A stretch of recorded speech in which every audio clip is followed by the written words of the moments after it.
Welcome to today's video, and today we are talking about bulking, and bulking is under attack, so we have to talk about whether it's cancelled, vaulted. So recently I have watched some YouTube and there's this woman, Scientific Snitch, and I did see quite a lot of podcasts with her, with the people that I'm following in the fitness industry. So for example, GFIT Schofield GVS has made a podcast with her, then Revival Fitness, and recently even Carter and TNF. So this got me thinking, what is the Scientific Snitch? Why is all this drama circulating here? And what is the truth? Should we stop bulking altogether? Is main gaining by Greg Doucette making a comeback once again? So really, there's a lot of drama, a lot of things to unpack. So I want to present things a little bit more in a practical way from my lifting experience over the years. And then at the end of the video, I will come to a conclusion what we can take out and use it as a positive from this whole debate in general. So I will give you here a practical example of my first serious cut, how I was looking back many years ago, and at that time I did finish university and I was looking like this. And if we categorize this individual, we can see that I don't have a lot of muscle on my frame and I don't have a lot of body fat on my frame. And in retrospect, I'm not looking good here. At that point, I did think I was looking decent, but looking back, it's a starvation mode physique. So this is a problem. And I envision a lot of people that are following Greg Doucette's channel and they try main gaining, are looking something like this. Maybe they have a little bit more body fat on their frame, but this is the typical novice beginner person that doesn't have his muscle base developed and he is also underweight. So if such a person starts to quote unquote main gain, then at the end of the day you see that such people are spinning their wheels, and as the years goes by they end up looking the same because they are afraid to push the calories up. They don't want to gain any body fat on their frame. This was the time where the so-called shredded physique, the aesthetic era, was at its peak. So yeah, I wanted to get shredded bra, and this is the end result. You end up looking like a starvation mode person.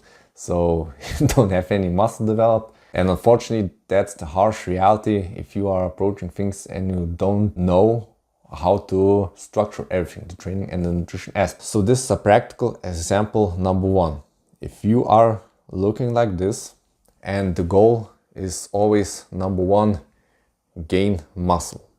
No matter if you are underweight or you have a healthy body fat range or you are even overweight, we always want to prioritize gaining muscle, or in the worst case scenario, maintaining the muscle that we have. And this is the product of our training. So nutrition does not play maybe that big of a role that many people are thinking. So in this practical example number one, we can determine that this individual, in my case, should focus on building muscle.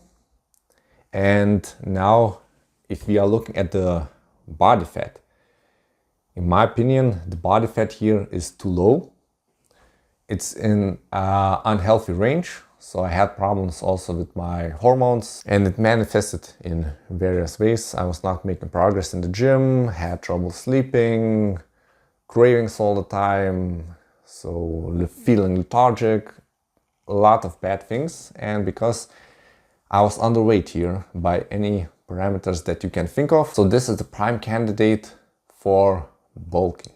And what does it mean in a practical sense? Well, At that time I did a German bulk, so-called, so I moved abroad to work in Germany, and after 1.5 years I gained about 20 kilograms. So this is the end result, how I was looking like. So I went from 76 kilograms at my lowest to 95 kilograms at my biggest. So that's 20 kilograms gained over 1.5 years. And then you might think that bulking is the way to go if you have experienced such a dramatic change, that the solution is simple: you have to bulk all the time. Well, was this bulk productive? No, because at the very beginning I was very conservative. I focused on maintaining my shreds, and I did increase calories only by bit, very slowly. But then I did eat out quite a lot, almost every week, and on these occasions everything went out of control. So I was over consuming calories, and I did end up gaining too much body fat on my frame. But I started very underweight, so that's why at the end of this bulk you see that the result is still decent. It's not like I have become fat. I did put too much body fat on my frame, in my opinion, and the training was random, not on point, but I managed to put on muscle mass, and the end result is quite decent for a first bulk. So over the next couple of years I was kind of in a stagnation period. I gained some muscle, lose some muscle, didn't have the clue about training, but then I decided to get lean for my second time in my lifetime, and this is the end physique. So I was looking better compared to my very first shredding period, you could say.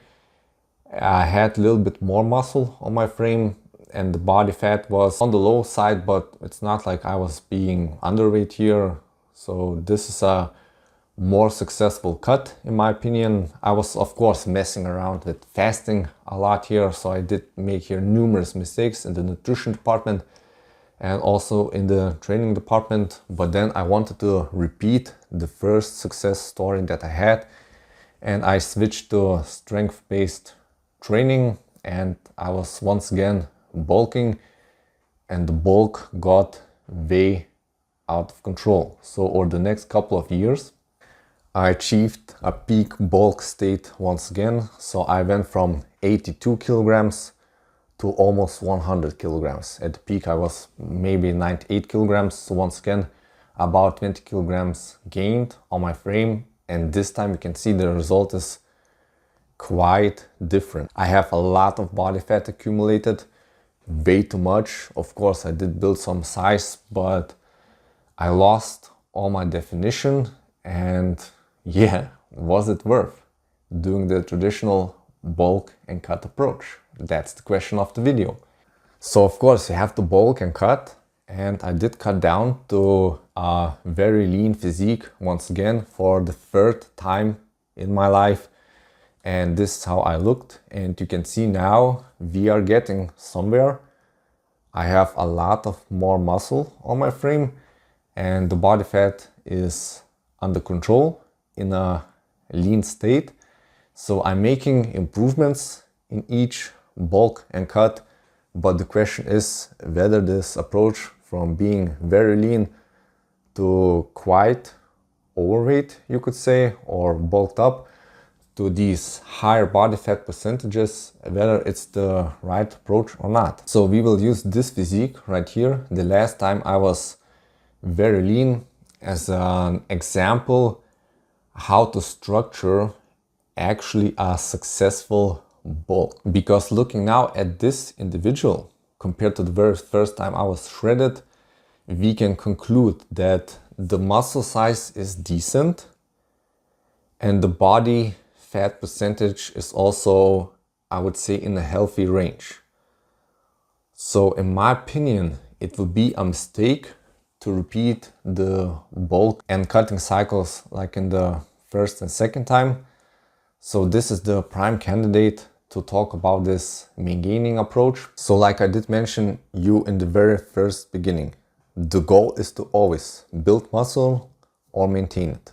So of course we want to build here even more muscle, and now we are not underweight anymore. So we are not talking about the skinny teenagers or skinny guys in their 20s that are way underweight and they have to bulk up. So the very definition of bulking is consuming calories in the surplus so that you can gain body fat. So if we have our TDEE, total daily energy expenditure, and if we calculate all the things that we are doing in the day, we have our BMR, so the amount of calories which we are burning when we are doing nothing. Basically, we are here sitting on the couch, sleeping, not moving around. We have here the body still functioning. We have to breathe. We have to provide blood circulation to the brain, to the other organs. We have digestion processes, so we are burning calories. And then we are, of course, walking around, working a job, going to the gym, doing cardio, doing various tasks, and we combine both these things, and then we have a calorie amount that we need to maintain our body fat.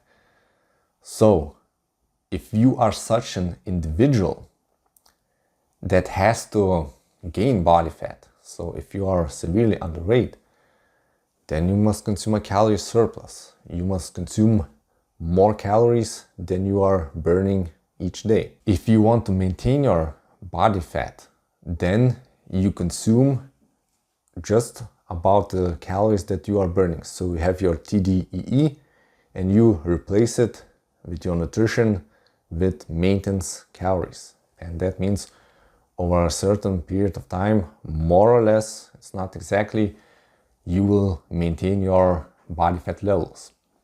But if you consume more calories than you are burning, then over time they will be stored as body fat, and over time you will see that the body fat is going up, up, up, and you are gaining much more fat.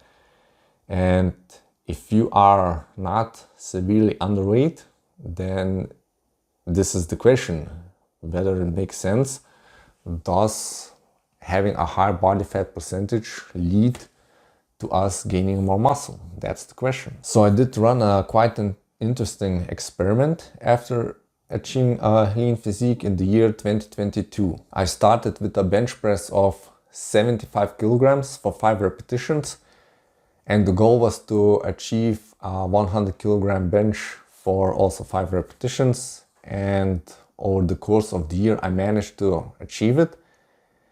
And the interesting part was I achieved it more or less on maintenance calories. So I didn't bulk.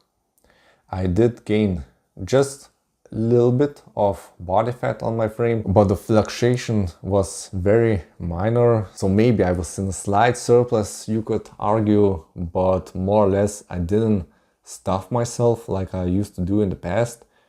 And I managed to increase my bench, increase my strength. I also did build a solid amount of muscle. Here's how I was looking like after achieving such a bench. So yeah, I did increase a little bit the body fat, but I did build a significant amount also of muscle and strength. So this was quite a successful building phase, you could say. And then I switched to pure hypertrophy training. So in the year 2022, I was strength focused on the bench press. Then 2023, 2024, pure hypertrophy training. And once again, I was bulking and I achieved my current physique. So this is how I'm looking like right now. So I'm weighing here 95 kilograms. So once again, you could say peak bulk was achieved. And now I did watch all these debates about bulking, and it got me thinking of how to plan things further. So it's quite a long video that I'm filming here, but it's a very important one to understand all these underlying concepts, and I did show you from my own practical examples that I was always following the bulking and cutting approach. So I was getting very lean, and then I did increase the calories, started my building phase, and then as the building phase would go on and on, I would end up eating even more calories until I have achieved this peak bulk state, and then I would repeat the whole process. And now, looking at all the debates, also my own experience, I think it's not necessary, and we can approach this building phase in a more intelligent manner. So that's why I will be doing an experiment on myself, because I noticed that recently, or the past years, you could say, I have developed a bulking anxiety. So it's quite opposite of having ab anxiety. It's called bulking anxiety, and this is where you are afraid of losing size. So over the last few years, when I was, for example, weighting myself every day, and I take a weekly average of my weight. So if I had such a time period where, for example, I didn't gain any weight, or I even did lose some body weight, I was in an anxiety state, because I was always thinking that you have to be in a surplus in order to build muscle. So then I will always increase the calories by 100 if I noticed that my body weight is not moving up. And then no wonder, over time, I see that the body fat is also creeping up. Of course, I'm making great gains in the gym, but then at the end of the day, I'm reaching this peak bulk phase, and I have to cut down once again. And I don't want to cut down, because then I'm losing time. I have to cut down, and in my head, I will not make any progress. It will be wasted. I will not build any muscle. So that's why for the past 3 years, I didn't make a serious cut. I was always on a bulk. And as you see from the physique and also of how I'm looking now, arms are decent. I'm making progress. I did not get fat, even if I'm weighing now 210 pounds, 95 kilograms. I have a decent physique, considering I was bulking for 3 years now, but I have developed a conservative approach. So my goal was always to gain like 100 to 200 grams max on average in a given week. So it's a very slow approach. But even this, I think, is a little bit too fast now, because I have noticed that on very high amounts of calories, I was consuming close to 4,000 calories, and I was walking around bloated all the time, feeling full, over consuming food in my opinion. And I always had the back thing in my mind that, is it really necessary to eat that much? Or can you get away with less? You have to spend a lot of money on groceries. And then I started doing some experiments. I slashed almost 1,000 calories, so I was very close to maintenance levels, and I continued to making progress in the gym. So at the very peak, I was eating close to 4,000 calories. Now I'm eating close to 3,000 calories, and I'm maintaining my weight for 2 months right now, and still continuing making progress in the gym. And now we have summer approaching, so I think this is a very important video to make of how to structure everything. Whether you should bulk, whether you should cut, how to get lean, how to not lose muscle when doing it. So from this whole bulking debate, we can make the following conclusions right now. Number one, training always is king. So if you don't know the correct principles of how to build muscle, how to approach hypertrophy training, you are screwed from the get-go. No matter if you will be on a deficit, on maintenance, or on a surplus calories. If you will be on a deficit calories, you will lose muscle. If you will be on maintenance, you will not gain any muscle. If you will be on a bulk, maybe you'll gain some muscle, but you will gain a lot of body fat. So this is the problem. The training must be on point, and unfortunately, majority of the people don't know how to train correctly for hypertrophy. And finally, I'm very confident in my hypertrophy training principles. So finally, after many years, I have dialed in my training. So training is number one, and we always have to strive to build muscle or to maintain. And now is the question, how many calories should we eat? Should we eat at maintenance levels? Should we eat below maintenance levels or above maintenance levels? And this is where all the confusion comes into play, and there is a lot of semantics, you could say. What is bulking, what is cutting, or what is maintaining, whether we should calculate training and muscle protein synthesis as extra calories, or should it be included already in the total daily energy expenditure. So my practical takeaway is, I did show you a couple of physiques, how I looked in the past. The very first physique, I did showcase an individual which does not have his muscle size developed and which is underweight. So the goal for this individual is to eat a little bit above maintenance calories, because first he has to reach such a body fat level where he is healthy, so hormonally, and he can then put on muscle size in this process.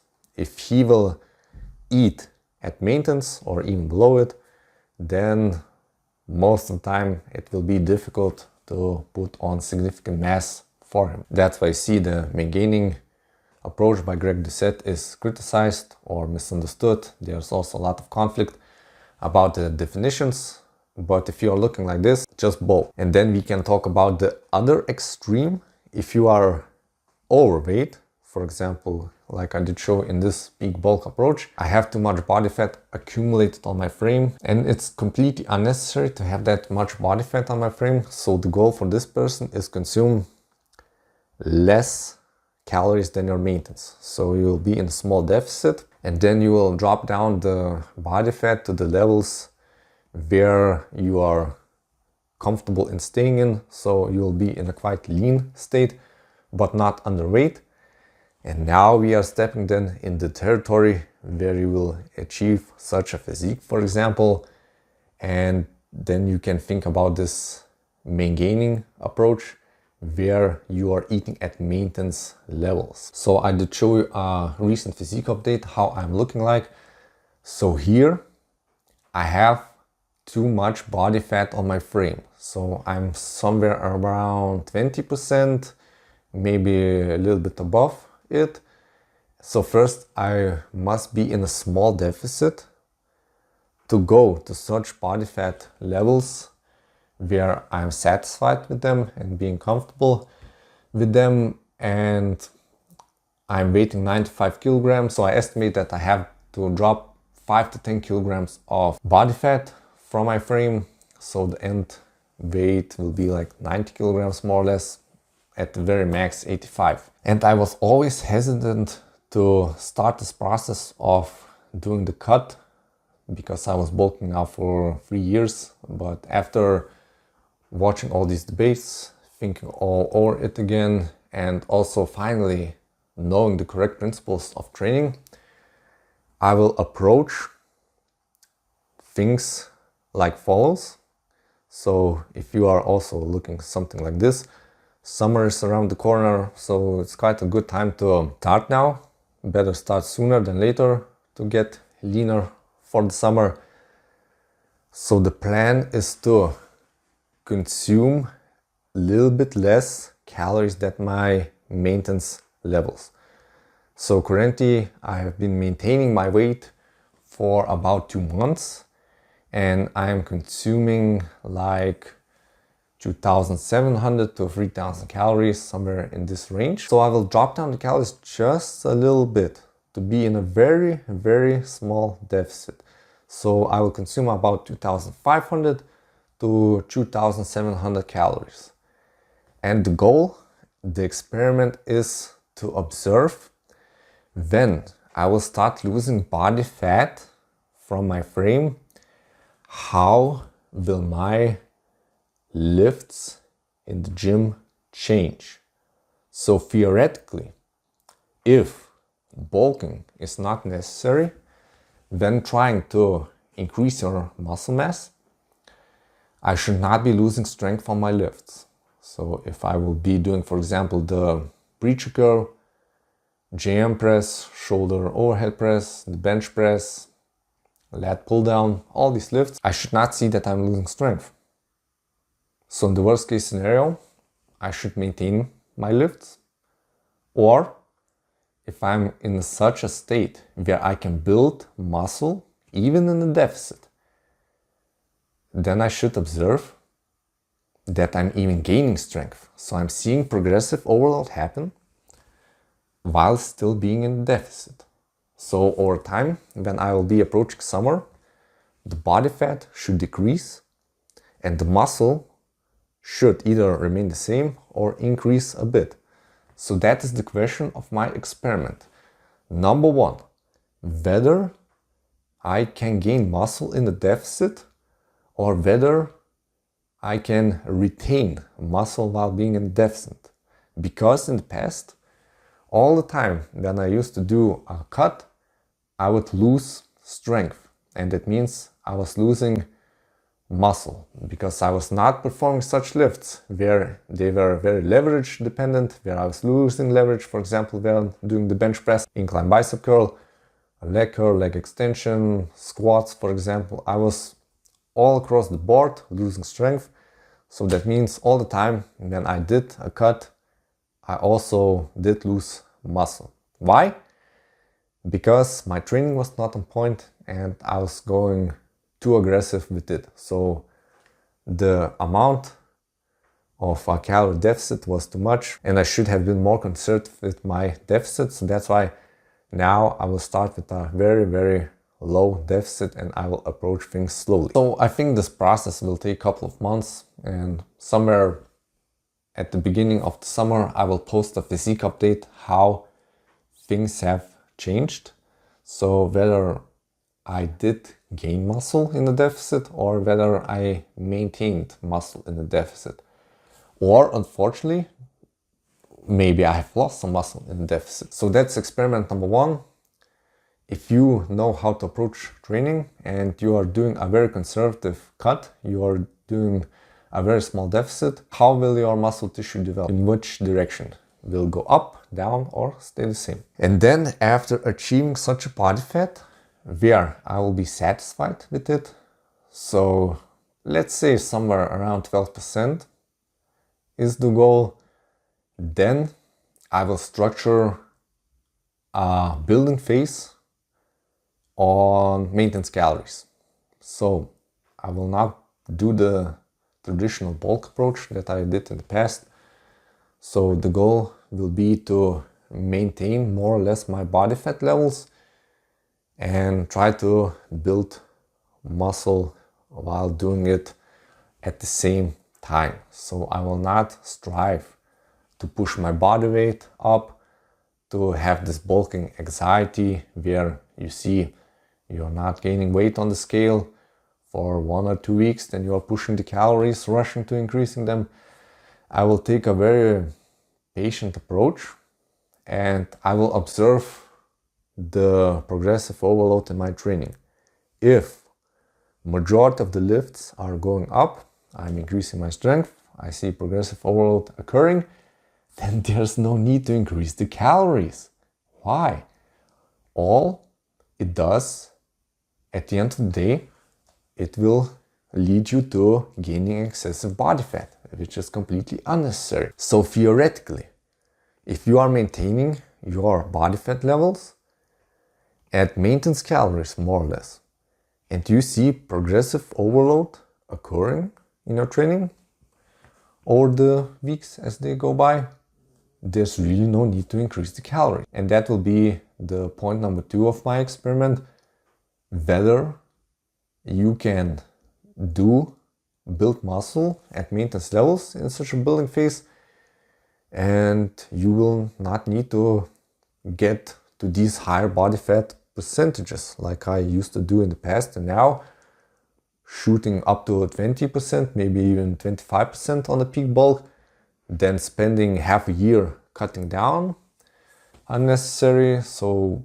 whether it's even possible to build muscle in such a conservative approach where you are staying more or less lean all year around. So this has been a very long video, but it was a necessary one. So the takeaway is as follows. The goal number one is to build muscle, and this comes from your training. If you have your training dialed in, then you can think about diet strategies. So if you are severely underweight in an unhealthy body fat percentage range, you have just too low of a body fat, then you have to consume a calorie surplus to get to such a body fat where you are healthy once again. If you have too much body fat on your frame, then you have to consume calories in deficit. So you have to eat less than you are burning, and that way you will reduce your body fat and get to healthy body fat levels. And if you will achieve such body fat levels where you are satisfied in, you are healthy, you are comfortable, you don't have any cravings, you can maintain such a body fat, then just maintain it. Eat at the beginning at maintenance calories and see if you are making strength gains in the gym, if you see progressive overload happen. And don't force feed yourself to bulking. So that's the solution. All these three individuals should focus on building muscle, in worst case retaining muscle, and then adjust the nutritional strategy according to their body fat level. If they have too little body fat on their frame, they must bulk the traditional way to gain some body fat. If they are too fat and they have too much body fat on their frame, they must perform a traditional cut, reduce the fat. And if they are in a good range, then keep it and try to build muscle. So there's a lot of confusion going on. So you have these traditional cut and bulk approaches from competitive bodybuilders, and they are dieting down to such levels that are way unhealthy, to like 5% body fat stepping on stage. And then of course they have to bulk to get to healthy levels. Once again, even if they have enough muscle size on their frame, they still have to bulk. But it doesn't mean that it applies to us who are not competitive bodybuilders, and we are such individuals that want to achieve a better body composition, so having more muscle and being quite lean. So why should they follow in their footsteps, where traditional bulking and cutting is maybe not necessary at all? And we are not talking about PEDs here. If you are on them, then it's a whole another topic. So overall, there's a lot of confusion here about whether bulking is worth it or not. But if you approach things from a very big perspective, you can argue only maybe for a small surplus. That's it. So there's 3 strategies how you should approach your nutrition. It depends on your body composition, how you're looking like. Do you have too much body fat, too little, or you have just enough? So you can be in a small deficit, you can be at maintenance levels, or in a small surplus. But this thing where you are consuming excess calories, doing the dirty bulk approach, where you end up being a big bloated balloon, that's not even for debate anymore.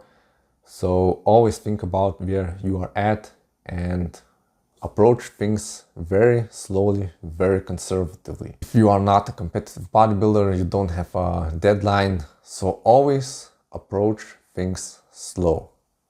Approach cut slow, so that way you will maybe gain even some muscle on your cut.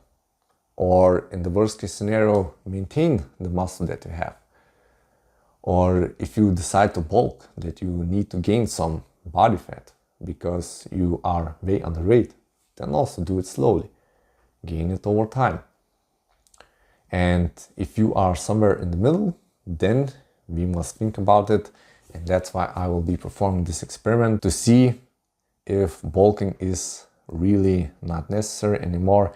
And maybe Greg Doucette was right at the very beginning that you should just main gain when you are at such a body fat level where you are feeling healthy and you can still make progress in the gym. So we will see in a couple of months. So thank you for watching, and I will see you soon next time. Bye.